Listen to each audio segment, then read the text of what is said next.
এগিয়ে যাচ্ছে।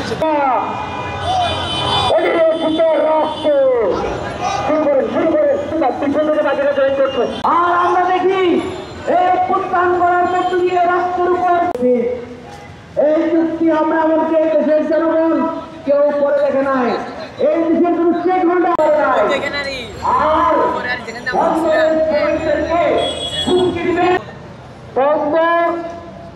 রক্ষা পরিষদের আজকে শুরু করেছি এবং খাবার দিয়ে সুস্থ বিদায় 3টা স্কুল থেকে আমরা একটা স্কুলে আন্দোলন করতেছি।